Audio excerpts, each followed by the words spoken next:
जय श्री कृष्णा सा। आप सभी का मेरे चैनल पर स्वागत है। आइए सुनते हैं माघ मास महात्म्य। अध्याय 14। माघ मास में घर, नदी, तालाब, कुएं और प्रयागराज में स्नान का फल।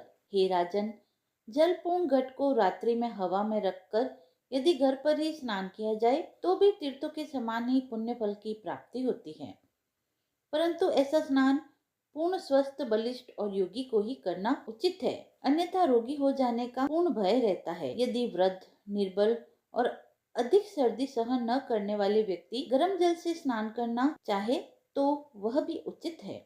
हे राजन, जो मनुष्य घर पर ही तप्त जल से स्नान करता है उनको 6 बरस स्नान करने का फल प्राप्त होता है, और घर से बाहर कुआं, बावड़ी आदि में जो स्नान किया करता है उन्हें 12 वर्ष तथा तालाब में उससे दुगना और नदी में नहाने से चौगुना फल मिलता है। हे राजन, जो मानव श्रद्धा भक्ति से युक्त माघ मास में गंगा यमुना के संगम पर प्रयागराज में स्नान करते हैं उनको 1 लाख गुना अधिक फल मिलता है। इसमें कोई संदेह नहीं है, क्योंकि प्रजा के हित में तत्पर होकर प्राणियों के पाप पुण्यों का दाह करने के लिए ही श्री ब्रह्मा जी ने प्रयागराज की रचना की है।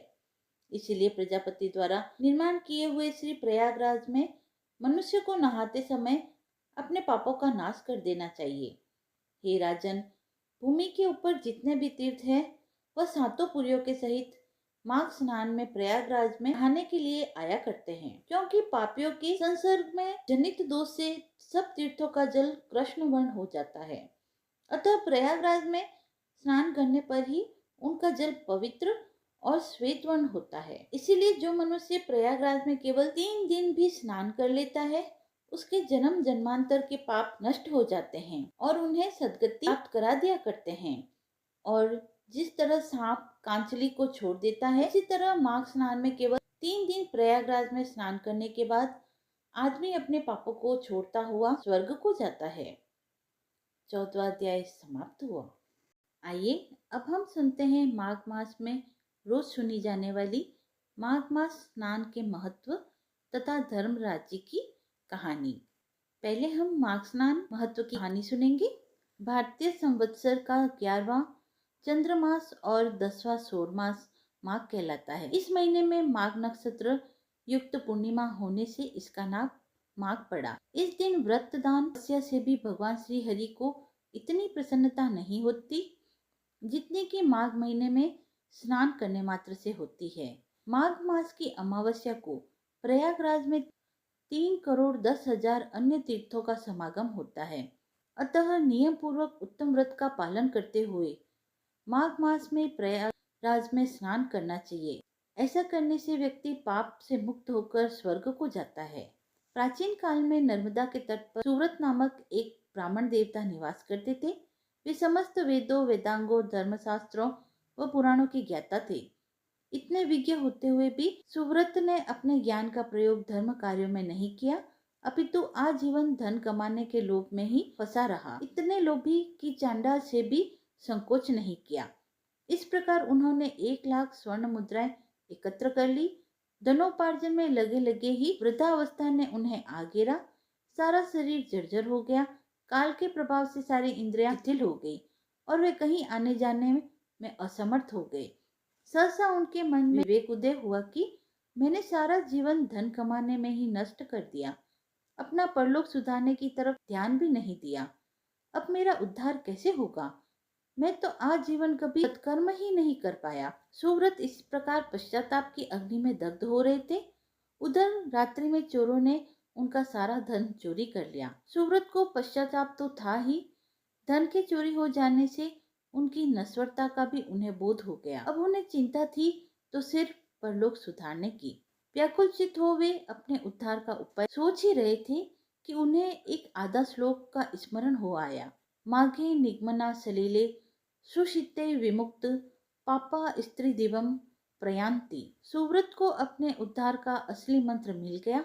उन्होंने माघ स्नान का संकल्प लिया और चल दिए नर्मदा में स्नान करने। इस प्रकार वे 9 दिनों तक प्रातः नर्मदा में स्नान करने जाते थे। 10वें दिन स्नान के बाद वे अशक्त हो गए। शीत से पीड़ित हो उन्होंने प्राण त्याग दिए। यद्यपि जीवन भर उन्होंने कोई सत्कर्म नहीं किया था, पाप पूर्वक ही धनार्जन किया था, परंतु माघ मास में स्नान करके पश्चाताप पूर्वक निर्मल मन हो प्राण त्यागने से उनके लिए दिव्य विमान आया और वह उस पर आरूढ़ हो स्वर्ग लोक को चले गए। हे प्रभु, आपने माघ स्नान का जैसा फल सुव्रत को दिया वैसा ही सभी को देना। आइए अब सुनते हैं धर्मराज जी की कहानी। एक समय पर पृथ्वीलोक पर बब्रुवाहन नामक एक राजा राज्य करता था। उसके राज्य में किसी चीज की कमी नहीं थी। इसी राज्य में हरिदास नामक ब्राह्मण भी निवास करता था, जिसका विवाह गुणवती नाम की स्त्री से हुआ था, जो कि बहुत ही धर्मवती और पतिव्रता महिला थी। गुणवती ने अपना पूरा जीवन सभी देवी देवताओं की उपासना में लगा दिया और वह सभी प्रकार के व्रत करती थी, दान धर्म भी किया करती थी। इसके अलावा अतिथि सेवा को वह अपना धर्म मानती थी। ऐसे ही ईश्वर की उपासना करते हुए वह वृद्ध हो गई। जब उसकी मृत्यु हुई तो धर्मराज के दूत उसे अपने साथ धर्मराजपुर ले गए। यमलोक में एक सुंदर सिंहासन पर यम धर्मराज विराजमान थे और उनके पास ही चित्रगुप्त जी बैठे थे। चित्रगुप्त जब धर्मराज जी को प्राणियों का लेखा जोखा सुना रहे थे, तभी यमदूत गुणवती को लेकर पहुंचे। गुणवती यमराज को देखकर थोड़ी भयभीत हुई और मुंह नीचे करके खड़ी हो गई। फिर चित्रगुप्त ने गुणवती का ब्यौरा निकाला और उसके बारे में धर्मराज जी को बताया। धर्मराज जी ने गुणवती का पूरा ब्यौरा देखा और वे प्रसन्न हुए, लेकिन फिर भी उनके मुख पर थोड़ी सी उदासी भी छाई हुई थी। यह देखकर गुणवती ने पूछा, हे प्रभु, मैंने तो अपने जीवन काल में सारे सत्कर्म ही किए हैं, फिर भी आपके मुख पर उदासी छाई है। इसका कारण क्या है? प्रभु, मुझसे क्या भूल हो गई? धर्मराज जी ने कहा, हे देवी, तुमने सभी देवी देवताओं के व्रत किए हैं, उपासना की है, लेकिन कभी भी तुमने मेरे नाम से कुछ पूजा पाठ या दान नहीं किया। धर्मराज जी की बात सुनते ही गुणवती क्षमा याचना करने लगी और कहने लगी, हे प्रभु, मुझे आपकी उपासना के बारे में कुछ पता ही नहीं है। कृपा करके मुझे ऐसा उपाय बतलाइए प्रभु, जिससे सभी मनुष्य आपकी कृपा के पात्र बन सके। मैं आपके मुख से आपकी भक्ति का मार्ग सुनना चाहती हूँ और मेरी कामना है कि मृत्यु लोक पर वापस जाकर मैं आपकी भक्ति करूं और सभी लोगों को इस बारे में बताऊं। धर्मराज जी ने बताया, जिस दिन सूर्य देव उत्तरायण में प्रवेश करते हैं, यानी मकर संक्रांति के दिन मेरी पूजा शुरू करनी चाहिए और उस दिन से लेकर पूरे साल तक मेरी पूजा करते हुए यह कथा सुननी चाहिए। साथ ही मेरी पूजा करने वाले व्यक्ति को धर्म के इन 10 नियमों का पालन अवश्य करना चाहिए। धीरज रखना यानी संतुष्ट रहना, अपने मन को वश में रखना और सभी को क्षमा करना, किसी प्रकार का दुष्कर्म नहीं करना, मानसिक और शारीरिक शुद्धि का ध्यान रखना, अपनी इंद्रियों को वश में रखना, बुरे विचारों को अपने मन में न लाना, पूजा पाठ और दान पुण्य करना, व्रत करना और व्रत की कहानी सुनना, सच बोलना और सभी से अच्छा व सच्चा व्यवहार करना और क्रोध न करना। धर्म के इन सभी लक्षणों का पालन करते हुए 1 साल तक मेरी कथा नियम से सुने, दान पुण्य और परोपकार के काम करें और अगली मकर संक्रांति पर इस व्रत का उद्यापन करें। इसके बाद मेरी एक मूर्ति बनाकर विधि विधान से प्राण प्रतिष्ठा करवाकर हवन पूजन करें और साथ ही चित्रगुप्त जी की भी पूजा करें और काले तिल के लड्डुओं का भोग लगावें। इसके बाद ब्राह्मण भोज करावें और बांस की टोकरी में 5 सेर अनाज का दान करें। साथ ही किसी जरूरतमंद को गद्दा, तकिया, कंबल, लोटा, चप्पल, वस्त्र आदि का दान करें। संभव हो तो गौदान करें।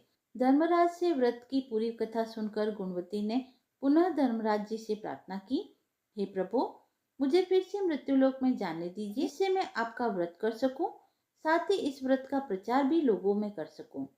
इस पर धर्मराज जी ने गुणवती को धरती लोक पर फिर से जाने दिया। धरती पर वापस आकर गुणवती ने धर्मराज जी द्वारा बताए गए व्रत के बारे में अपने पति को बतलाया। मकर संक्रांति आते ही गुणवती और उसके पति ने यह व्रत शुरू किया। इसी व्रत के प्रभाव से उन पर धर्मराज जी की कृपा हुई और उन्हें मोक्ष की प्राप्ति हुई। हे प्रभु, आपने जैसी दया गुणवती व उसके पति पर की, वैसी ही दया सभी पर बनाए रखना। बोले धर्मराज जी महाराज की जय। कथा समाप्त हुई। यदि आपको यह पसंद आई हो तो आप मेरे चैनल को लाइक शेयर एंड सब्सक्राइब करें। धन्यवाद।